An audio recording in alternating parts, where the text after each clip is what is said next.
Cet épisode est réalisé en collaboration avec le BSDQ, l'endroit où les entrepreneurs choisissent de bâtir dans une saine concurrence. Vous êtes à l'écoute de Station Constructo, un balado spécialisé pour le secteur de la construction au Québec. Bonjour à toutes et à tous et bienvenue au balado Station Constructo. On se souvient tous de la commission Charbonneau qui avait mis en lumière les stratagèmes de collusion dans l'industrie de la construction à l'époque. Heureusement, beaucoup de chemin a été fait depuis pour favoriser la saine concurrence. Quelles sont aujourd'hui les meilleures pratiques que peuvent mettre en place les entrepreneurs en construction pour assurer un processus de soumission selon les règles de l'art, de la préparation à la clôture du projet chez le maître d'ouvrage? On se rappelle tous de la commission Charbonneau, mais quel a été son impact auprès des entrepreneurs généraux? Comment ceux-ci peuvent-ils s'assurer de créer un environnement favorisant la saine concurrence dans le cadre de leur projet? Et en quoi un écosystème de compétition loyal pour les entrepreneurs spécialisés bénéficie-t-il aux entrepreneurs généraux également? Nous en discutons aujourd'hui avec Gaétan Grondin, président de Grondin Marois, entrepreneur général, ainsi que Mélissa Dumais, qui est conseillère vigie de l'industrie et marketing au Bureau des soumissions déposées du Québec. Messieurs, dames, bonjour. Bonjour, merci de l'invitation. Merci d'avoir accepté notre invitation à participer à ce balado. On va mettre des définitions d'abord. Qu'est-ce qu'une saine compétition, M. Grondin? Est-ce que vous avez une définition à nous donner? Je dirais une saine compétition, c'est quand il y a plusieurs compétiteurs dans un marché qui est ouvert à tous. Je pense que c'est la meilleure définition. C'est la règle de base. Oui. Qu'est-ce qui a changé depuis la commission Charbonneau? Ce qui a changé, je dirais, c'est qu'il y a eu une grande prise de conscience de l'industrie au complet. Non seulement les entrepreneurs, mais aussi les donneurs d'ouvrage, les professionnels. Tout le monde sont mis à la tâche de rendre l'industrie plus compétitive et plus éthique, si on peut dire. Oui, plus saine. Plus saine dans l'exécution des soumissions et des travaux. On l'a constaté à grands coups de nouvelles, dans les téléjournaux, puis à la radio, on en a entendu beaucoup parler. Est-ce que vous êtes conscient de tout ça depuis le cheminement fait depuis ce temps-là, depuis la fin des travaux de la commission? Mais une des choses intéressantes qui a ressorti de la commission Charbonneau pour le BSDQ, c'est que le BSDQ a été à l'étude pendant la commission. Et puis, ça a été déterminé là, que le BSDQ, dans le fond, était intéressant en termes de compétitivité pour l'industrie. Donc, on avait vraiment notre place là, dans l'industrie. Ça, c'est une des choses intéressantes. Puis, je dirais peut-être aussi qu'il y a eu la création de l'AMP, l'Autorité des marchés publics, pendant la commission Charbonneau, justement pour venir mieux encadrer, si on veut, les appels d'offres publics gouvernementaux, puis aussi pour venir, si on veut, s'assurer que les entrepreneurs qui se trouvent à déposer leur soumission dans ces appels d'offres-là, ils soient bien, ils soient éthiques. Donc, ça a été quand même une plus-value là, de la commission. Plus de rigueur, plus de transparence aussi dans le cadre des soumissions? Plus de rigueur, je dirais, au niveau de la préparation des documents. Plus de rigueur dans le suivi des chantiers aussi. Ouais. Parce qu'avant, c'était un peu, on va dire, bord ouvert un peu pour les changements, puis les modifications, les ajouts. Là, les budgets sont plus respectés, les travaux sont mieux surveillés et quand il y a des extras, ils sont mieux analysés aussi pour essayer d'éviter le plus possible d'en avoir trop. Parce qu'il peut toujours en avoir, mais il ne faut pas exagérer. Il faut que ça respecte les budgets. Ce qu'anciennement, c'était moins important, disons, de respecter nécessairement les budgets. C'est important de mentionner à ce moment-ci qu'on parle de soumission publique et non pas de soumission privée en ce moment-là. Avec la commission Charbonneau, c'était les soumissions publiques qui étaient étudiées. Vous, est-ce que vous régissez aussi le domaine privé? Oui, on fait les deux. OK. Donc, le projet, soit d'un maître d'ouvrage qui soit public ou qui soit privé, si un projet rencontre 4 conditions, les entrepreneurs qui sont engagés au BSDQ là, doivent faire ouvrir le projet au BSDQ. Et ce qui a découlé de la commission, est-ce que ça touche plus le marché public? C'est une bonne question, je vous pose. Je vous dirais oui, parce que c'est ça que ça mettait en lumière. La commission, à ma connaissance, n'a pas regardé ce qui se passait pour les contrats privés. C'était vraiment les contrats publics là, qui étaient à l'étude. Oui, effectivement. Quelles sont, pour vous, les pratiques et les outils qui favorisent justement une saine compétition? Quels sont les outils que les entrepreneurs utilisent maintenant, là? Pour les soumissions publiques, quand les travaux sont assujettis, les entrepreneurs doivent déposer leur soumission. Toute soumission en haut de 20 000 doit être déposée au bureau de soumission déposée. Il faut que ça passe par le bureau, absolument. Oui. C'est pour les spécialités qui sont assujetties aux règles du BSDQ. OK. On a travaillé sur des guides, on appelle ça des guides de dépôt. Là, tous les travaux à faire dans une spécialité donnée sont tous détaillés là-dedans. Il y a des inclusions qu'il faut faire, il y a aussi des exclusions. Puis l'entrepreneur spécialisé, il soumissionne exactement avec ça. Peu importe la manière qu'ils sont faits, sont écrits dans les documents de soumission, dans les plans et devis. Lui, il suit ce qu'il y a dans les plans et devis. Puis en plus, il complète avec le guide. Fait que comme ça, ça donne une soumission qui est complète et comparable pour tous les entrepreneurs spécialisés de cette spécialité-là. Peut-être juste ajouter ici que c'est pour les spécialités architecturales parce qu'il n'y a pas de guide de dépôt au niveau mécanique électrique. Puis c'est des guides de dépôt qui sont faits par la Sécu. Donc, qui sont pour aider les entrepreneurs, là, comme expliquait M. Grondin. Là. Ça amène à travailler donc dans une saine concurrence au fil du temps. Avez-vous vu une différence depuis? Une dizaine d'années, disons? C'est sûr qu'il y a plus de dépôts qu'avant. Là. Ah ben oui, parce que là, ils n'ont pas le choix de passer par là. Ouais. Avant, il y avait. C'était supposé d'avoir le choix, là, mais des fois, les gens ne déposaient pas nécessairement et c'était moins suivi que c'est aujourd'hui. Et là, il y a un suivi plus serré là-dessus. En fait, c'est. Le BSDQ a 3 propriétaires. Donc, il y a l'Association de la construction du Québec, la Sécu, mais on a aussi la Corporation des maîtres électriciens puis la Corporation des maîtres en tuyauterie. Puis ces 2 corporations-là sont régies par des lois, puis dans leurs lois, ça oblige les électriciens ou les plombiers à déposer leur soumission au BSDQ. Donc, par le fait même, s'ils doivent absolument déposer leur soumission au BSDQ, les entrepreneurs généraux qui ont des travaux d'électricité sur leur chantier, ils n'auront pas le choix de venir récupérer leur prix au BSDQ, donc s'engager au BSDQ. OK. Oui, c'est plus clair de cette façon-là. Quelle est la règle? Vous parliez de 20 000 minimum. Il y a aussi un minimum de 100 000 peut-être éclaircir ces appels d'offres. C'est des règles pour les soumissions, pour les garanties de soumission. OK. Tout ce qui est à partir de 20 000 qui est assujetti doit être déposé au BSDQ. Par contre, entre 20 000 et 100 000, l'entrepreneur a le choix de déposer une garantie ou non. Okay. S'il dépose une garantie, mais là, il y a comme une protection de son prix s'il est plus bas conforme.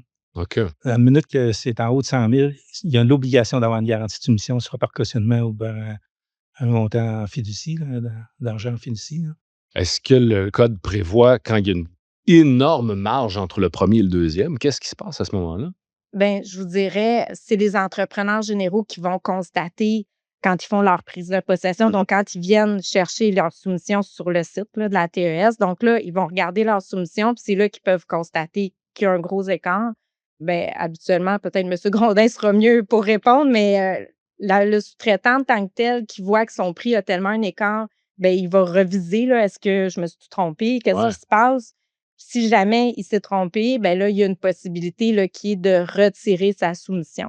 Donc, ça, c'est vraiment un privilège que les entrepreneurs spécialisés ont parce que les entrepreneurs généraux, eux, ne peuvent pas retirer leur soumission une fois que c'est déposé. Mais au BSDQ, ça l'est. Ça s'accompagne il va y avoir un frais de retrait parce qu'il faut vraiment que ça soit une décision qui soit réfléchie, là, si on veut. Donc, c'est 1 % du prix de leur soumission jusqu'à 5 000 $. Fait que c'est quand même un montant qui peut être important. Mais une fois qu'ils se retirent, par exemple, les entrepreneurs généraux ne peuvent pas utiliser leur soumission. OK. Vous, M. Grondin, vous faites affaire avec le Bureau des soumissions depuis longtemps. Oui, depuis que ma compagnie existe en 1992. Vous avez toujours fait affaire avec le bureau. Vous avez vu l'évolution au fil des années. Là. Avant ça, je travaillais pour un autre entrepreneur, puis on utilisait le BSDQ aussi. Mais depuis que j'ai fondé ma compagnie, j'utilise pour toutes les soumissions où ça s'applique. Là. OK. Vous avez vu donc l'évolution du bureau et de la pertinence de l'existence de ce bureau-là. Oui, c'est toujours pertinent. Ça a toujours été pertinent, mais ça l'est de plus en plus aujourd'hui. Oui.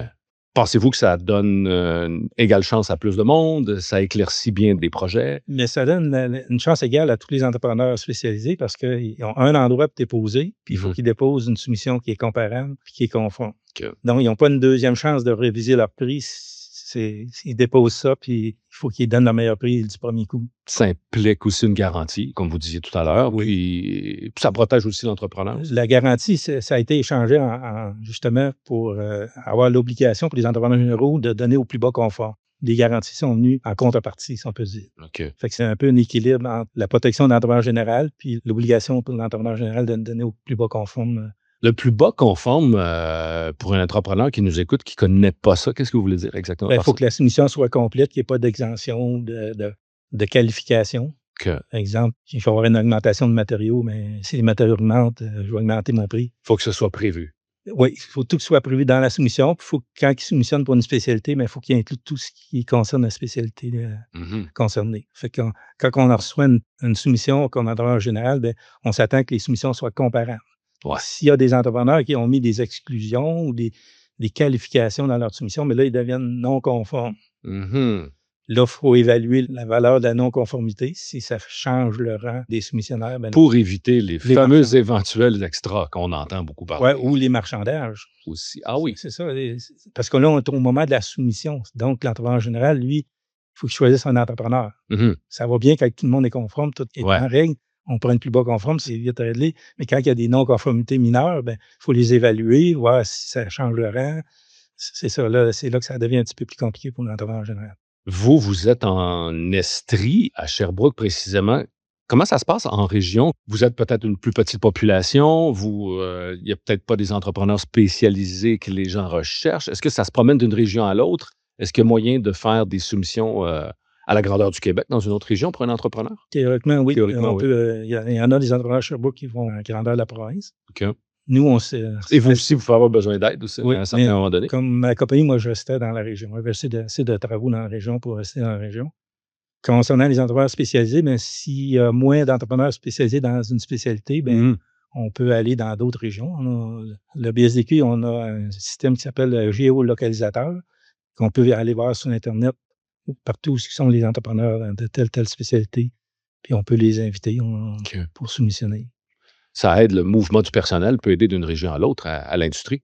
Oui, exactement, parce que pour faire du pouce sur le géolocalisateur, c'est que les gens n'ont pas à être membres du BSDQ pour aller consulter cet outil-là. Donc, dans le fond, ce que ça montre, c'est que par région, quel entrepreneur a déjà fait affaire avec le BSDQ dans les 2 dernières années, puis ils peuvent regarder par région, puis aussi par spécialité, si on veut. Donc, ça aide quand même pour qu'il y ait plus de compétition parce que les gens voient, OK, j'ai tant d'électriciens qui sont actifs dans cette région-là, je ne les connais pas, je vais les connaître. C'est ça. Donc, c'est une façon exacte de connaître les autres entrepreneurs. Quels seraient vos conseils pour les autres entrepreneurs généraux qui veulent faire des soumissions possibles et meilleures? Avez-vous un grand conseil à une chose, c'est à donner? C'est de s'enregistrer auprès du BSDQ, comme de quoi qu'on est, on est soumissionnaire important. Fait que déjà là, si les entrepreneurs intéressés, spécialisés intéressés, s'ils voient que notre nom est là comme entrepreneur potentiel pour déposer une soumission, ils vont voir tout de suite qu'on est là. Nos coordonnées sont là. Puis en plus, avec toutes les données qu'on a sur le géolocalisateur, on peut inviter, nous aussi, des entrepreneurs d'autres régions à soumissionner sur nos projets. Une des choses qui est intéressante pour les entrepreneurs généraux qui veulent recevoir des soumissions, on a une possibilité dans notre TES, donc notre outil pour déposer des soumissions, d'aller s'afficher, on appelle comme destinataire intéressé. Fait qu'entrepreneur général qui veut recevoir des soumissions, donc un entrepreneur spécialisé ou un sous-traitant, quand il va faire sa soumission, il faut qu'il adresse sa soumission à quelqu'un. Fait qu'au lieu de connaître un entrepreneur général ou 2, là, il y aura peut-être accès à 6 noms. Fait que là, il va pouvoir décider, moi, parmi les 6, je les envoie à tout le monde ou j'en envoie à 2, 3, 4 à son choix. Fait que c'est sûr que ça favorise, encore une fois, d'avoir plus de compétition. Puis de l'autre côté, l'entrepreneur général, quand il va prendre possession de ses soumissions, il y en aura peut-être plus de cette façon-là. Même certains peut-être avec qui il n'aurait jamais fait affaire. Plus de choix. Oui, différentes personnes, plus de choix, plus de différents prix aussi, j'imagine. Tout ça contribue à avoir des soumissions au meilleur prix possible pour notre client. Est-ce que vous direz que c'est ce que vous venez de dire, Mme Mélissa, c'est le système du bureau de soumission qui fonctionne le mieux? C'est ce système-là qui vient créer la saine compétition? Exactement. Donc, c'est sûr que plus qu'il y a d'entrepreneurs qui vont déposer leur soumission, donc ça crée une meilleure compétition. La même chose au niveau des entrepreneurs généraux. Juste pour vous donner une idée, là, l'année passée, on a eu 4200 projets qui ont passé au BSDQ. Puis là-dessus, on a eu plus que 50 000 soumissions. Donc, ça vous donne quand même une idée sur le volume qui peut se faire au BSDQ. Et l'utilité de la chose. Oui, c'est un système qui est connu par la plupart des entrepreneurs, puis c'est apprécié parce que pour les entrepreneurs spécialisés, ça fait un endroit unique pour aller déposer leur soumission. Au lieu de l'envoyer à 8 entrepreneurs généraux, mais ils l'envoient au BSDQ en nommant les entrepreneurs qui veulent envoyer leur soumission. Puis, pour les entrepreneurs généraux, on a un endroit qu'on va chercher toutes nos soumissions des spécialités assujetties au même endroit. On peut choisir celle qu'on veut voir ou pas. Une fois que notre choix est fait, là, on va chercher les prix. On ne sait pas les prix quand on fait notre choix. On le sait après, on va choisir nos Ouais, comment ça fonctionne, l'ouverture des soumissions? J'imagine que c'est secret jusqu'au jour J. Oui, exactement. Donc, dans le fond, il y a toujours la même heure. Il y a 2 heures de dépôt BSDQ pour les soumissions, soit que c'est 11 heures ou c'est 15 heures. Donc, les entrepreneurs généraux, dépendant des projets, vont pouvoir récupérer environ 1 heure plus tard leur soumission. C'est rendu disponible à tout le monde en même temps. OK. Donc là, l'entrepreneur général, dans le fond, rentre dans le système, va voir les soumissions. Ce qu'il voit, c'est par spécialité et par ordre alphabétique les sous-traitants qui ont déposé, mais il ne voit pas les prix. OK. Donc là, il peut choisir, écoute, disons, en électricité, j'ai 5 soumissions. Moi, j'ai 2 personnes avec qui je veux particulièrement faire affaire, donc j'ouvre juste ces 2-là. Là, OK. si par la suite, OK, là, je choisis de toutes les ouvrir ou, au contrario, une des soumissions que je veux vraiment pas parce que j'ai eu une mauvaise expérience, disons, avec un entrepreneur spécialisé, ça lui appartient, il n'est pas obligé d'ouvrir sa soumission. Donc, au BSDQ, on ne force pas personne à travailler ensemble. Parce qu'un coup ouvert, il peut rejeter aussi cette soumission-là. Une Non. fois. Non? Si- J'ai mal saisi, c'est bon. C'est ça, On reprend. une fois qu'on l'a ouvert, on a l'obligation de le donner au plus bas conforme. OK. Si celui qu'on n'aurait pas aimé, il est plus bas, mais puis il est conforme, OK. on n'a pas le choix de donner. OK. On n'a pas un choix, là. Ouais, Quand c'est on ouvre toutes les soumissions, Le choix, il se fait avant de savoir les prix. c'est là C'est là, parce que sinon, Ben oui, ça serait trop facile. ça serait trop facile, effectivement. Il y a toujours la possibilité pour un entrepreneur général qui ferait lui-même ses travaux dans une spécialité, disons un entrepreneur général qui est aussi électricien, de ne juste pas ouvrir les soumissions en électricité parce que là, tu as toujours la possibilité de faire tes travaux toi-même. Là. Tu peux pas sous-traiter les travaux, mais si tu as des gens, des électriciens dans ta compagnie, ben oui, tu fais tes travaux d'électricité toi-même. Des gros projets publics d'envergure, ça arrive que les plans de vie sont difficiles à comprendre, pas assez clairs. Est-ce qu'ils sont automatiquement rejetés à ce moment-là? Comment ça se passe? Durant la période de soumission, s'il y a des documents qui ne sont pas clairs, on essaie d'avoir des addendas pour justement éclaircir des. De revenir sur la soumission. Ouais, c'est ça. Un addenda, c'est qu'ils font une révision des documents pour les clarifier avant l'ouverture des soumissions au bureau des soumissions déposées. Habituellement, il y a toujours une période de 4 à 5 jours OK. ouvrable qu'il faut qu'ils émettent un addenda pour laisser le temps aux entrepreneurs de modifier leur prix. Ça peut être un oubli aussi de l'entrepreneur, ou ça peut être mille et une raisons. Les addendas, c'est souvent soit un oubli ou quelque chose qui n'est pas clair dans les documents. Ou des fois, les documents, ils sortent en appel d'offres, mais ils ne sont pas tout à fait complétés. Des fois, ils vont mettre un addenda pour compléter justement les documents. OK. C'est une réalité des entrepreneurs. Hein? C'est vraiment leur... Oui, définitivement. c'est leur réalité. Ça va arriver aussi que le BSDQ, on peut contacter maître d'ouvrage ou professionnel là, dans des cas où c'est pas clair si une sous-spécialité va déposer, disons, le calorifuge isolation. Est-ce que ça va déposer, disons, à l'entrepreneur en plomberie ou ça dépose à l'entrepreneur général? Puis ça a une incidence au BSDQ parce que dépendant si le calorifuge dépose, disons, au sous-traitant, puis le sous-traitant lui-même va déposer son prêt à l'entrepreneur général. Donc, il faut vraiment que ça soit clair là, dans les plans et les devis, là, auquel cas, nous-mêmes, on va parfois les contacter. Là. Bon, une fois que vous avez les soumissions en main, vous les avez analysées, et je reviens à une question que j'ai posée précédemment. L'écart entre le premier et le deuxième, si c'est gigantesque, qu'est-ce que ça pose problème? Ça pose problème, oui. Mais ce qu'on fait, c'est qu'on appelle le plus bas soumissionnaire qu'on trouve qui est trop bas.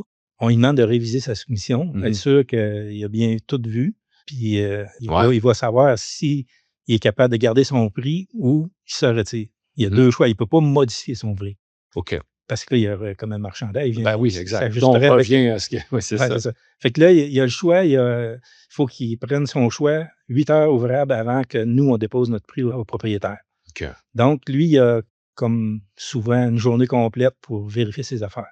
Puis si jamais il se rend compte qu'il a vraiment fait une grosse erreur, bien là, il se retire officiellement au BSDQ, mais il se retire pour tous les entrepreneurs auxquels il a déposé. OK. En conclusion, pourquoi pensez-vous que certains entrepreneurs généraux sont réticents à s'engager au bureau de la soumission? C'est pas tous les entrepreneurs qui y sont. Il y a une réticence encore, donc. Oui, il y a certains entrepreneurs qui ne veulent pas travailler avec le bureau de soumission déposée. C'est parce qu'il est quand même assez restrictif comme règlement. Puis il y a des entrepreneurs qui veulent travailler selon leur rythme à eux autres, en négociant avec les entrepreneurs spécialisés de leur choix, puis directement. Mais sauf que dans le domaine public, c'est plus difficile à faire parce que oui, bien voilà.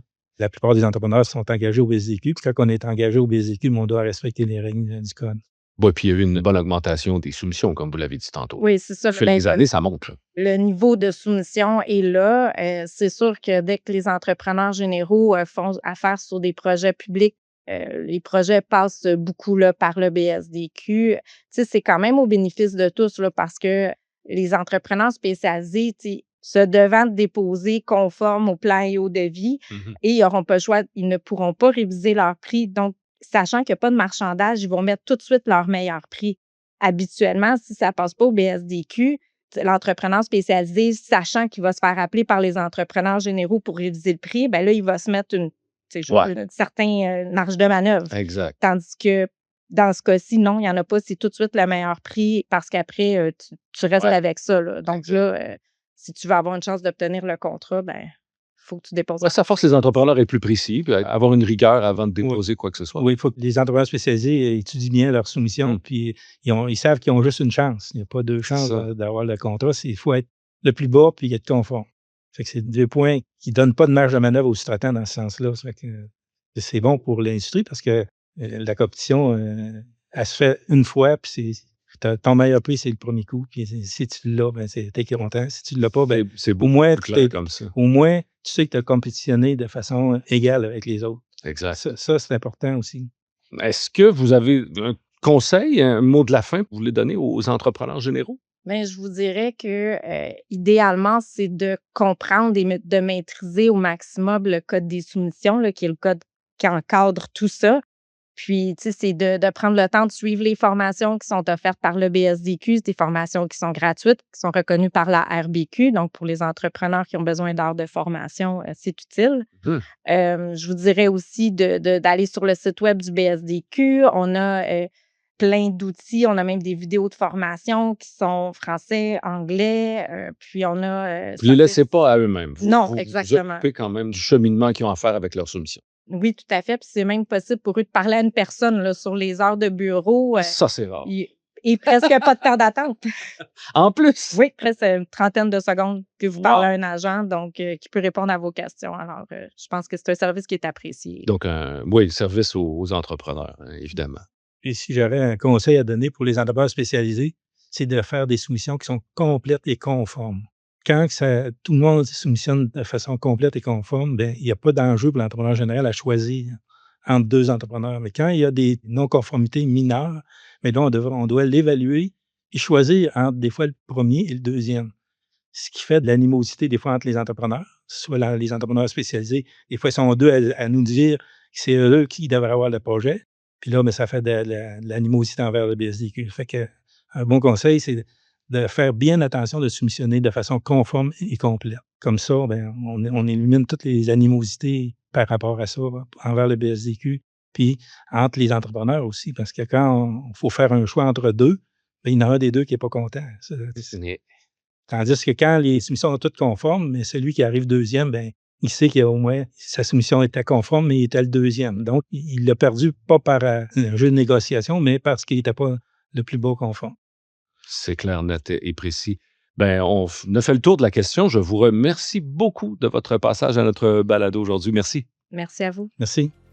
C'est ce qui termine cet épisode de notre série sur le processus de soumission favorisant la saine concurrence dans l'industrie de la construction. Nous souhaitons remercier Gaétan Grondin et Mélissa Dumais pour leur participation à cet épisode. Nous remercions aussi le Bureau des soumissions déposées du Québec, avec qui nous avons travaillé en collaboration pour réaliser cette série. Suivez-nous sur les réseaux sociaux pour rester à l'affût de la sortie de notre prochain épisode qui portera quant à lui sur la clôture du projet chez le maître d'ouvrage. Tous nos épisodes sont également disponibles sur portailconstructo.com dans la section Balado. Merci et à très bientôt.